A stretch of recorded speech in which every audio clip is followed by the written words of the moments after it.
Assalamualaikum warahmatullahi wabarakatuh. Pada kesempatan kali ini, saya pengen resensi salah satu buku yang judulnya tentang kajian morfologi. Pertama-tama, saya pengen memperkenalkan biografi beliau. Dari si penulis, beliau adalah Profesor Dr. Ida Bagus Putrayasa. Beliau lahir di Desa Banjar Buleleng pada 10 Februari 1960. Beliau menempuh jenjang pendidikan beliau. S1 beliau selesaikan di FKIP Unut Singaraja. S2 beliau selesaikan di IKIP Bandung. Kemudian S3 beliau selesaikan di UPI Bandung.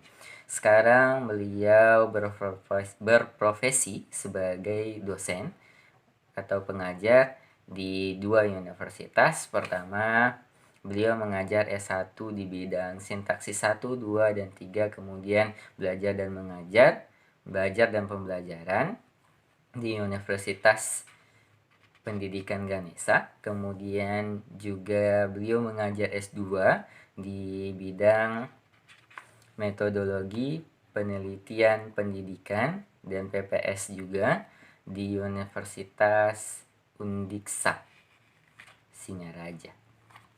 Baik, beranjak ke isi buku ini, menurut saya buku ini dibungkus dengan beberapa materi yang kemudian materi-materi tersebut dirangkum dan kemudian juga dibawakan dengan sangat ringkas sekali. Buku ini merangkum semua materi yang ada menjadi 5 bab. Bab pertama itu tentang pendahuluan, bab kedua itu adalah tentang afiksasi, bab ketiga itu adalah tentang kata dan kelas kata, yang keempat itu adalah pembahasan bentuk dari derivasional, kemudian yang kelima adalah bentuk dari infleksional. Pertama, kita mulai dari pendahuluan. Di pendahuluan ini menjelaskan tentang apa itu morfologi.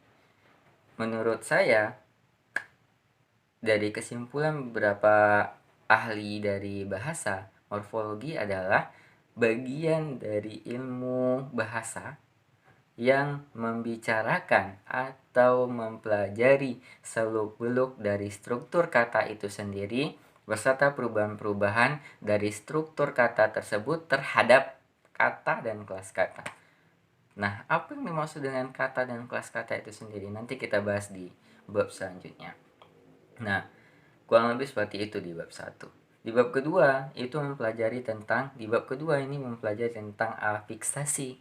Afiksasi itu adalah, kalau sering kita sebut, adalah proses pembubuhan imbuhan, atau bahasa gampangnya adalah memberikan imbuhan kata terhadap kata dasar, seperti itu. Nah, proses-proses ini adalah proses yang membentuk pembentukan kata dasar, baik itu kata itu bersifat tunggal ataupun kata itu bersifat kompleks. Jadi afiks itu adalah proses pembubuhan imbuhan, atau lebih gampangnya pemberian imbuhan terhadap suatu kata sehingga dapat merubah makna dari kata itu sendiri atau tetap memiliki makna dari kata itu sendiri, atau juga dapat nanti merubah kelas kata dari bentuk dasar kata itu sendiri. Selanjutnya,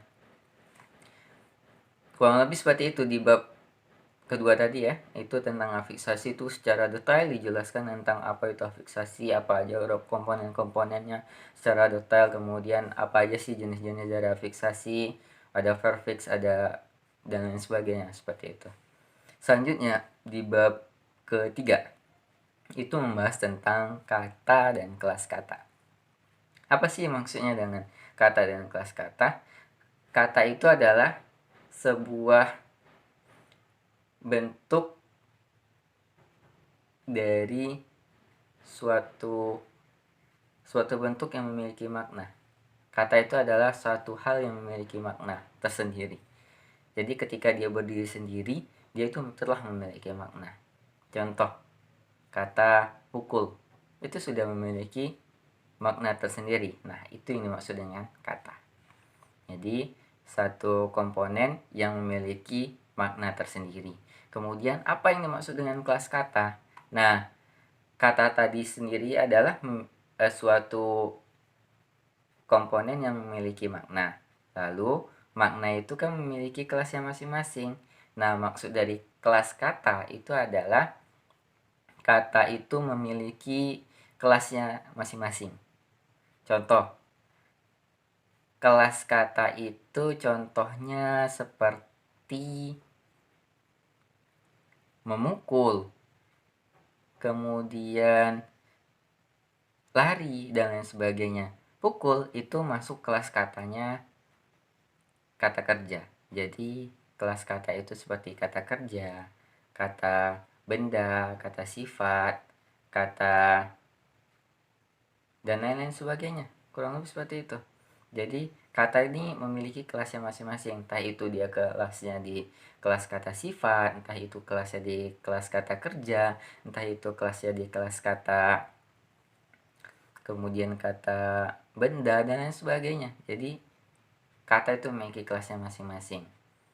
Nah, kurang lebih seperti itu dijelaskan di dalam buku ini di bab 3, itu tentang kata dan kelas kata, lebih detail lagi tentang apa-apa aja jenisnya dan komponennya, apa aja yang bisa mengkategorikan sesuatu itu menjadi sebuah kata berdasarkan fonologinya kan, entah apa itu, banyak, ada sekitar 3 untuk kata, dan beberapa kelas kata itu ada beberapa bagiannya lagi, seperti itu.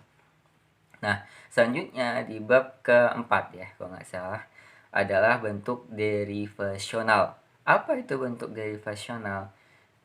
Gampangannya adalah menurut para ahli, afiks pembentuk kata yang dapat merubah makna, merubah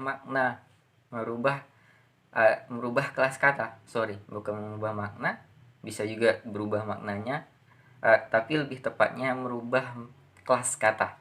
Jadi afiks pembentuk kata yang dapat merubah kelas kata itu sendiri. Contohnya apa? Afiks ini seperti yang kita pelajari di bab 1 tadi ya, itu adalah imbuhan, kata tambahan. Jadi afiks itu kan imbuhan yang dapat merubah, imbuhan terhadap kata yang dapat merubah sifat atau kelas kata itu sendiri. Contoh, seperti sayang. Sayang itu kan apa kelas katanya? Kata sifat. Nah, kemudian dibubuhi dengan afiks, dibubuhi dengan imbuhan i. Nah, yang kemudian nanti ditambahkan di belakang menjadi sayangi. Nah, perubahan dari kata sayangi itu menjadi kata kerja. Sayang itu sendiri adalah kata sifat, kemudian dirubah menjadi kata kerja karena ada penambahan afiks itu sendiri atau penambahan imbuhan di dalamnya. Seperti itu. Itu derivasional. Nah, di sana dijelaskan sangat detail sekali beserta contoh-contohnya yang banyak macamnya. Nanti bisa diulas lebih dalam lagi oleh teman-teman. Di bab kelima itu membahas terkait tentang bentuk dari infleksional. Apa itu bentuk infleksional? Lawan dari derivasional tadi. Infleksional adalah afiks pembentuk kata yang tidak berubah kelas kata itu sendiri. Tadi derivasional kan merubah kelas katanya. Kalau si infleksional ini, dia tidak merubah kelas katanya. Contoh, pukul. Pukul itu apa kelas katanya? Kata kerja. Pukul. Nah, ketika kita menambahkan afiks, ketika kita menambahkan imbuhan di dalamnya, contoh menambahkan imbuhan men. Nah, ketika digabungkan menjadi memukul. Nah, ketika berubah menjadi memukul nih ada tambahan imbuhan men. Apakah dia berubah menjadi kelas kata lain? Tidak, tetap kata kerja. Jadi kelas katanya tidak berubah dan tetap, itu infleksional. Sedangkan derivasional bentuk katanya itu berubah. Nah, selanjutnya nih, setelah kita mengetahui materi-materi yang ada di dalam buku ini, selanjutnya saya pengen menyampaikan kelebihan dan kekurangan dari buku ini nih. Menurut saya, kelebihan dari buku ini pertama, disajikannya contoh yang sangat detail, sangat rinci, dan sangat mudah dipahami, sehingga untuk saya sebagai pemula di dalam mendalami lebih dalam lagi terkait tentang ilmu bahasa, khususnya di bagian morfologi, ini sangat terbantu sekali dengan buku ini gitu, untuk memahami beberapa contoh yang ada.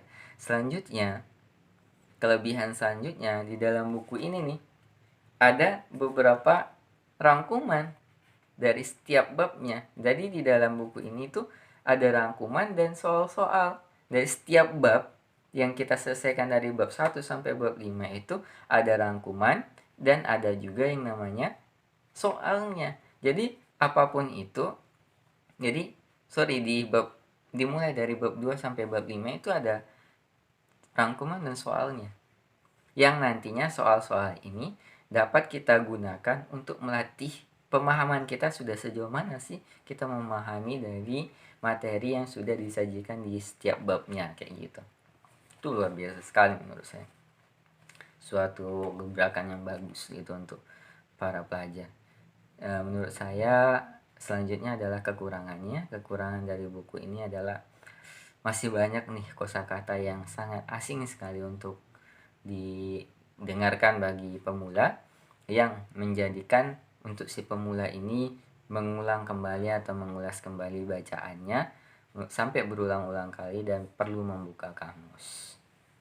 Yang kedua, kekurangannya menurut saya sih covernya ya. Covernya itu kurang menarik, terlalu kaku dan suram gitu. Menurut saya sih seperti itu. Selanjutnya, masukan dari saya berharap buku ini dapat disajikan dengan lebih enak lagi. Bukan berarti buku ini nggak enak ya, buku ini sudah enak, namun lebih enak lagi gitu. Selanjutnya, saran saya yang selanjutnya adalah supaya memberikan packaging yang lebih baik untuk penampilan dari cover buku ini, sehingga bagi para pembaca khususnya di era-era milenial seperti ini lebih menarik lagi untuk para peserta didik mempelajari buku ini gitu. Selanjutnya, menurut saya buku ini memiliki kualitas dan kuantitas yang sangat baik. Karena apa? Menurut saya nih, buku ini sudah memberikan contoh-contoh yang sangat banyak sekali, sehingga dengan contoh-contoh yang sangat banyak itu sangat detail jadinya. Dengan kedetailan itu dapat memudahkan para pembaca yang belum paham menjadi paham. Yang selanjutnya adalah disertakannya soal-soal dan latihan itu yang sangat soal biasa sekali sih menurut saya, sangat recommended banget. Serta di dalam ini sudah disertai dan dikutip dari beberapa referensi-referensi yang nasional serta internasional, dan sangat recommended dong untuk kita bisa menggunakan buku ini di dalam menuntut ilmu khususnya di bidang morfologi gitu. Selanjutnya, yang melatar belakangi buku ini tercipta pertama adalah supaya kita mudah dan gampang memahami apa yang dimaksud dengan morfologi dan dapat lebih mencintai tentang ilmu bahasa itu sendiri. Yang kita ketahui sendiri, hari demi hari kan bahasa ini mulai sangat ditinggalkan dan tidak dicintai lagi oleh pemiliknya, padahal dia masih tinggal di sini gitu. Nah, oleh karena itu kita perlu mempelajari lebih dalam lagi sehingga kita lebih mahir di dalam bersikap dan menempatkan kata yang tepat di dalamnya.